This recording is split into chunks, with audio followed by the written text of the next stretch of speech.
If I were to say to you, create your own destiny or manifest your dreams, you'd mistake this for another feel-good video about how you can conjure up anything from wealth and riches to wonderful relationships just by thinking about them.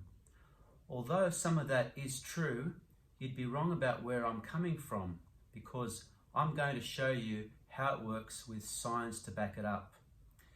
I'm George Pegios, licensed hypnotist and master NLP practitioner at helpmypain.com.au, where we not only help people with chronic health and pain issues, but making changes both small and big and everything in between to their lives to get them to where they want to be. I don't know if you saw the film Apocalypto, released about 15 years or so ago, about some natives in Central America, set in the 14th or 1500s. It was a great movie, co-produced and directed by Mel Gibson.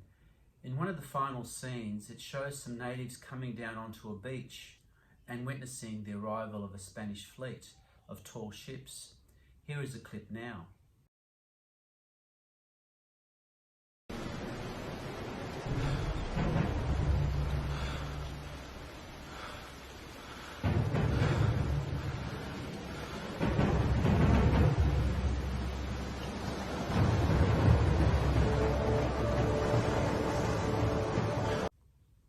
The truth is, it didn't happen this way.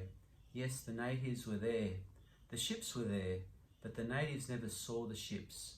They were so foreign to their understanding of the world, they didn't even register. They may as well have been invisible. In fact, this phenomenon is known as the myth of the invisible ships. This was also documented in Australia as well. The indigenous people did not even register that ships were there, that foreign people were coming, until those people came on small landing boats, which they were more familiar with. And the rest, they say, is history. How often is it that we ignore or even don't register things or people or circumstances, situations that could change our lives, happening all around us? You see, we use the words mind and brain to describe something that we all believe we're familiar with, but an easier and more accurate statement would be to consider the mind the software and the brain the hardware. Depending on what we're expecting to see will determine what we do choose to see. If you've got certain belief systems about yourself and about the world, you really will only see those things or distort aspects of those things to suit your narrative. We develop patterns of thinking, patterns of behavior very early on, and it's a way that our subconscious tries to automate certain processes so that you don't have to think too hard if the same situation happens again, and keep you safe. An easy example to explain this is learning to drive a car. For me anyway, that was a complicated and arduous process, trying to make sense of the mechanical and dynamic aspects of controlling a car, the fitting in with road rules, other drivers, anticipating events, and so on. It now has become an automatic process. We've all had experience of driving for long periods, deep in thought, not paying much attention at all to what's happening on the road, observing all the rules and road signs. We only need to override the automatic process when something unusual happens, such as a child running out in front of us. In a very similar way, we develop our patterns of thinking and behaviors early on in life, but depending on the circumstances, as we're picking up comments and cues from our parents and caregivers in our formative years, we can sometimes receive the wrong message or messages. Now, don't get me wrong, those people only wanted the very best, but perhaps they were not thinking, perhaps they were only trying to get you to try a little bit harder or to be safe. They might say things like, be careful, you won't make it, or you'll fall. You have to try harder next time. These become beliefs such as, I can't do this, I'm not good enough, I'm going to be in pain for the rest of my life, I'm never going to make it. They become permanent and manifest themselves as behaviors such as people-pleasing, perfectionism, having to show off, creating anxiety when this doesn't seem to work, and even manifesting as chronic health problems or sabotaging relationships. We are always at the mercy of our primal constraints and limitations that are part of our subconscious, depending on various factors such as your upbringing, circumstances, genetics or epigenetics, manifesting as physical ailments, breakdown in the body. It all has to do with how you perceive yourself at the deepest level and how you relate to life. Are you under that constant sensation of fight or flight, which gets back to what part of your hardwiring is firing, the sympathetic nervous system, and how it ultimately affects your biology. I've prepared a short animation which shows how a thought process should work.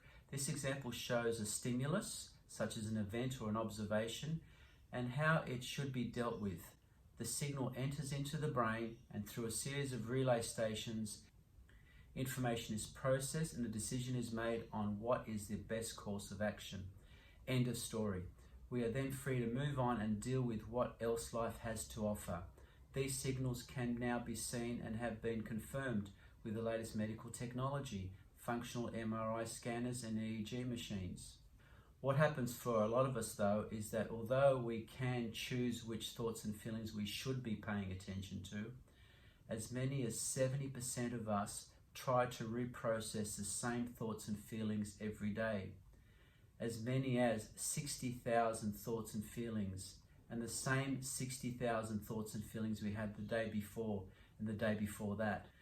This is a representation of that thought process that I put together to help explain it better.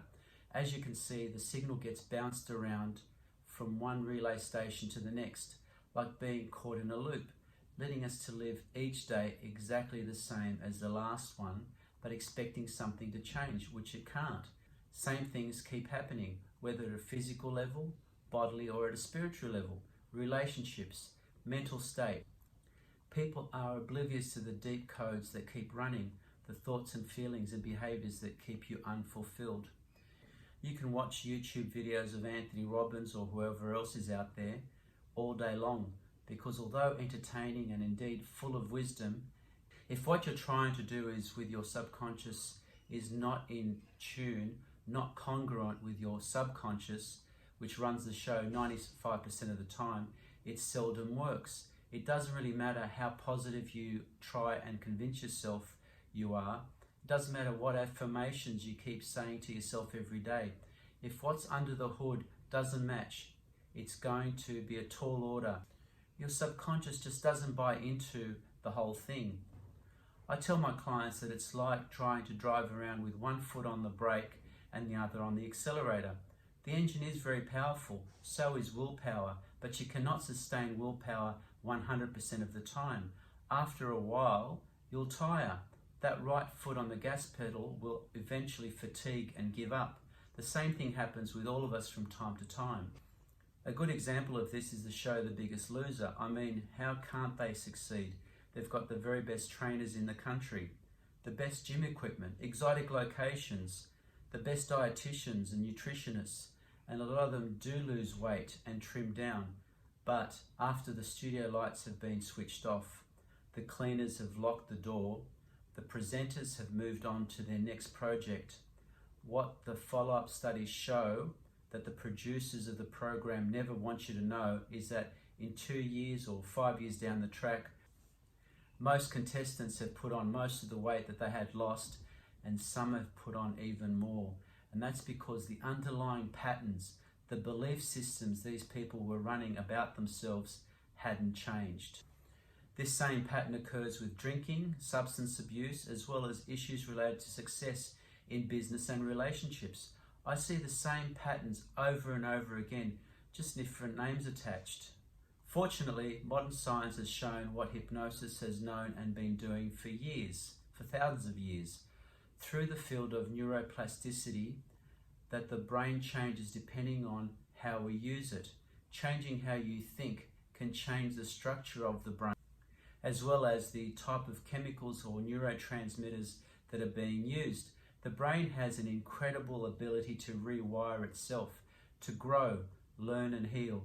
Hypnosis is a process of communication between the conscious and the unconscious to facilitate change and stop repetitive thinking. By guiding you into a deep state of trance or getting you into what many call the zone, we're able to slow down the signal that's bouncing around, calm the system, and introduce new patterns of thinking, much like a software update that Apple or Microsoft may do for your phone or computer.